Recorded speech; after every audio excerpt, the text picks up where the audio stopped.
Charlotte Mayor Vi Lyles announcing that she is going to step down early from her position, mayor of Charlotte since 2017. And Mayor Lyles announced that she'll step down June 30th will be her last day, a year and a half before her term ends. From a political science standpoint, we've brought in Dr. Michael Bitzer from Catawba College and want to talk about how significant is this moment for Charlotte. Good morning, Dr. Bitzer. Thanks for joining us this morning. My pleasure. Thanks for having me. So, I mean, it is a significant moment for Charlotte.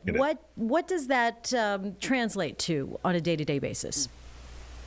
Well, I think certainly anytime a city's leader voluntarily decides to step away from that position, it is a pretty significant moment in the life of a major metropolitan city like Charlotte. Charlotte is in the top 20 in terms of the largest cities across the United States. While the mayor is a fairly, what we would consider in political science, not that powerful of an individual, even though Charlotte's mayor is considered the most powerful office across North Carolina, this brings a level of potential instability until somebody is either named as a caretaker or there's a battle basically to say of who will replace her. Now, I think certainly with her decision to step down come June 30th, that will give some transition time. Council will meet. They will decide who will be the caretaker basically for the remainder of the term. But you'll likely see some political activity probably from current members of the city council trying to vie for this particular position. So it is a pretty monumental day in Charlotte's political history. We know she cited wanting to spend time with the grandchildren, but there's also been some quiet speculation among some community leaders, given her reduced attendance at some meetings, some speaking, public speaking appearances. How do you read the room here? Well, I think I certainly leave it to the mayor to express her decisions to do so. You know, we questioned whether she would run for re-election just 6 short months ago. She made that decision. She felt like she could fulfill that term. Perhaps a second thought in terms of looking at the workload. You know, even though the mayor is a kind of part-time position, it really is a full-time job. It is something that requires a lot of attention and a lot of commitment beyond just running city council meetings, doing all the necessary work that required of a large municipal government like Charlotte. I think certainly that can wear on somebody, and perhaps making the decision, you know what, I want to spend my golden years in a sense of relaxation and pass the torch on to a new generation of community leaders.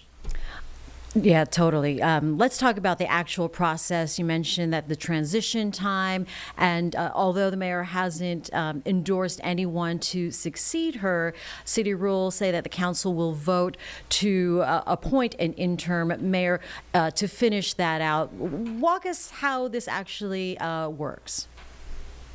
Well, I think a lot of this is going to be behind the scenes, to be quite honest. I think, the likely individuals, contenders that we're already hearing names about are some of the members of city council who will make that appointment.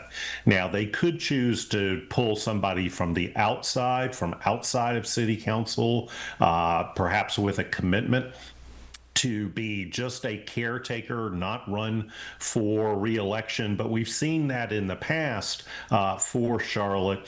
And oftentimes when people get into that position, they have a reconsideration, a change of heart.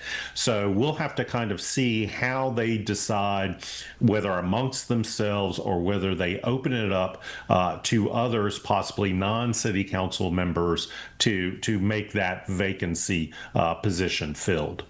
And with the mayor not endorsing someone at this time, is that an unusual occurrence that she doesn't have anyone to support right now? Well, I think certainly everybody has been looking at her, the current mayor, Mayor Lyles, and saying who is going to be the successor. There's always that kind of discussion, I think, oftentimes behind the scenes of somebody who has served as long as she has, but is there a groomed successor, or is this going to be basically an open seat contest? And it really does feel like there is no chosen successor to her. Certainly there's the mayor pro tem, and he has some responsibilities if they cannot come to a decision on somebody to appoint a new mayor for the interim period. But really that is a kind of limited dynamic. I think with this particular circumstance, she is not making an endorsement. She's going to let city council and hopefully the public have some input on this as well. I think certainly it will be an internal contest within city council, but we also have to remember the public is ultimately going to want to have a say on this as well. We'll have to see how this process plays out. And how much weight is in that interim mayoral position going into a fully, a next election in 27? Yeah, I think certainly. Well, the whoever is appointed as mayor, even in the interim, will have all the responsibilities and authority of that position. So things will, once that person is picked, things will continue on as if they had been elected last November to fill out the remainder of this term. But the big question will be, will this person just simply be a caretaker?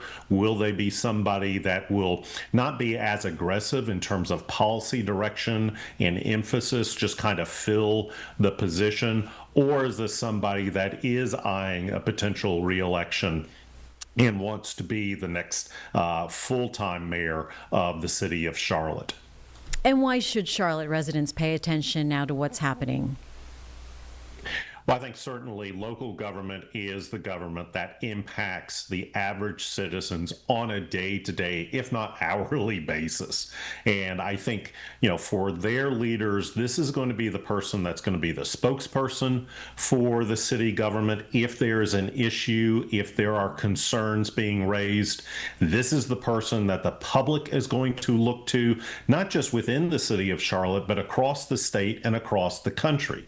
So I think this kind of position really does have a powerful base by which to be the advocate, to be the spokesperson for the city of Charlotte. If there are issues, if there are crises, this is the person that everybody will turn to and look for direction, look for guidance, look for advice on how to handle these kinds of day-to-day impacts that local government is critically important for the average citizen. Political science professor Michael Bitzer, we thank you for joining us last minute here and weighing in. Appreciate your insight. My pleasure.